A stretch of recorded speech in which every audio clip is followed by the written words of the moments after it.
Hello. So it's been ages since I've done a YouTube video. I'm sorry for that. It's been insanely busy. So I had a 2 week holiday in America.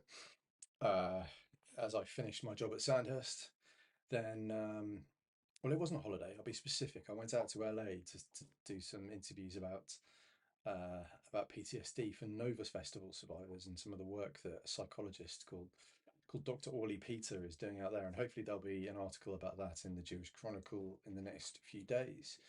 But I did have a good bit of time hiking in Zion National Park. I went to a couple of concerts. So, you can't have all work, no play. So I did that. Then I started my new job as a research fellow at the Henry Jackson Society, which is going really well. It's a fascinating topic. The first one I'm researching is Israel, which probably makes sense. That's what I've done the most research on over the last few months, and so it's going to be a good kind of report that comes from that. I've also been to Israel. I've actually been to the Gaza Strip, which not many people can say since the war started.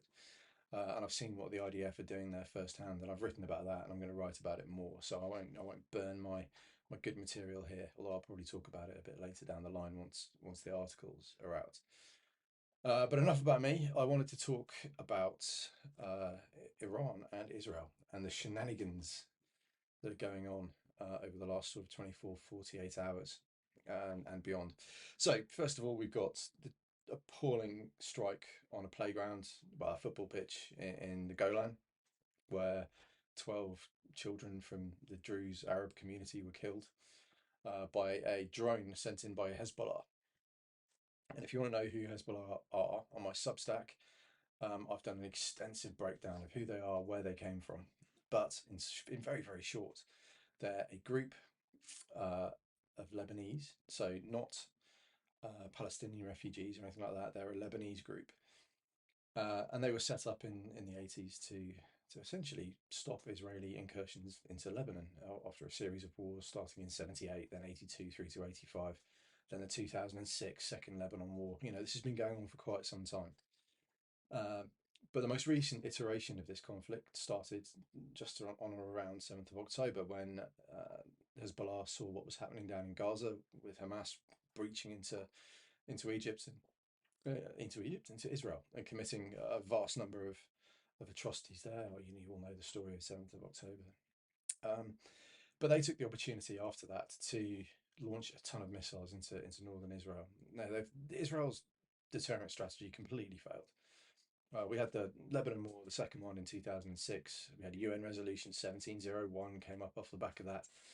And it was supposed to be a completely demilitarized zone for sort of 10K from the Lebanon Israel border all the way up to the Litani River. And that's really important here because what that does is it pushes Hezbollah out of direct fire rocket range. That's completely failed. You've got UNIFIL, the UN force in Lebanon, who have no ability to enforce that UN resolution. Hezbollah have infested the area south of the Litani with tunnels dug into the chalk, so they're a much bigger and more dangerous kind of infestation of tunnels than Hamas have in Gaza. So that's a big deal because the ones in Gaza are pretty cheeky. They've positioned rockets over the south, so people's houses have rockets dug into them, very much as we see in Gaza.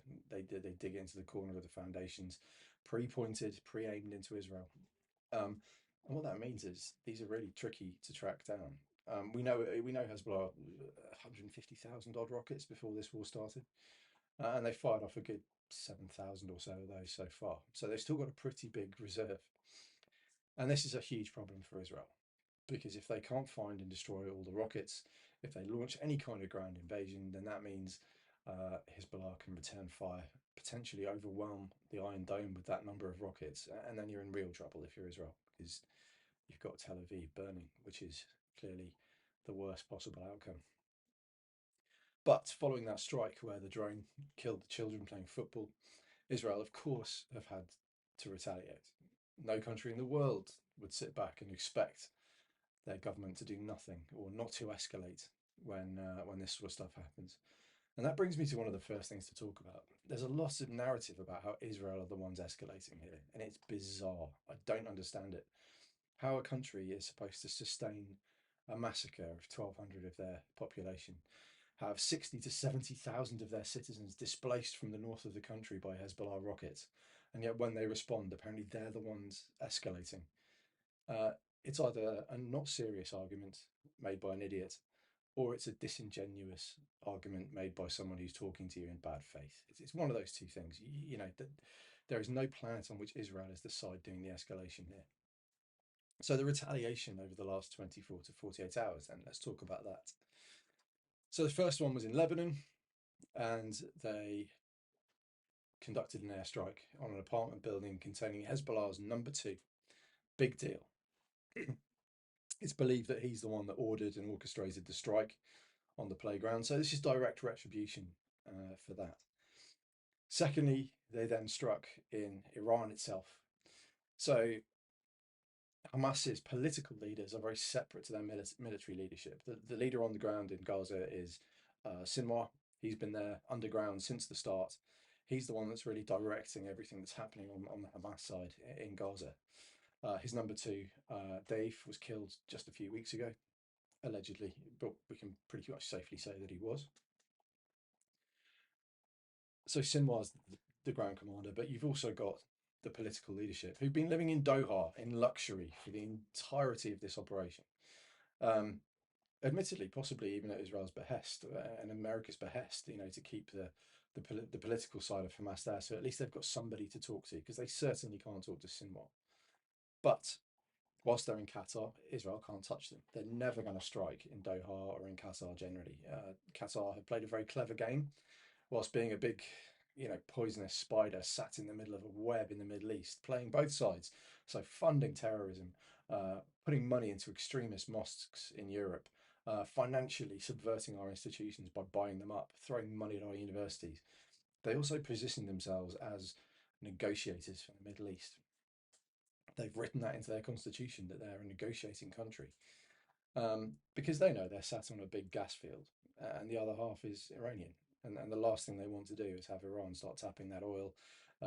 What that will do to Iranian power and influence, as well as to Qatari gas prices, you know, that's a bad situation for them. So they're playing both sides. So it's a logical choice for people to ask them to kind of mediate for this, even though it's rather distasteful. But quite a lot in the Middle East is distasteful, and sometimes you just have to take the least worst option. But you've had this leadership sat in Doha, untouchable. They flew to Iran for the effective coronation of Iran's new president, after the previous one, of course, died in a helicopter crash. And that's Israel's opportunity. The timing is perfect. The timing is just after this strike in the Golan. And so, using intelligence on the ground, they identified where they were staying. And it's not as if they did a particularly good job of operational secrecy. They were blasting their presence in Tehran all over social media for the last few days. But the Israelis were able to find where they were and conduct an airstrike and kill Hamas's political leader, which is a huge result for them and a massive slap in the face for Iran. Humiliating. Not only is it a really important occasion for them, their anointing of their new president, but also it's a direct strike, not only on their soil, not only on a random military base, not only on some air defenses like last time, but actually in Tehran in a Republican Guard, effectively guest house or hotel. So Israel have now taken out two senior Iranian linked commanders. The third one was this afternoon. They killed the head of the Iranian Revolutionary Guard Council in Syria. Okay, Syria has been pretty quiet this war. There's a good reason for that. They are basically out of rounds, mission complete from their enduring and appalling civil war where hundreds of thousands of civilians have died. But apparently that's not a genocide because Jews aren't involved. The strike there was a major blow to the IRGC, who are the ones who run Iran's proxies for them. They've got proxies, remember, I've talked about this before when I was talking about the strategic boa constrictor, and you can see that video in my YouTube channel. But they're ringed by proxies. They've got Iranian militias in Iraq, they've got Hezbollah in Lebanon, they've got elements of Hezbollah, but not very much anymore in Syria. They've got the Houthis in Yemen, who of course took a strike of their own a couple of weeks ago as the port got smashed by the Israelis in response for that drone hitting Tel Aviv.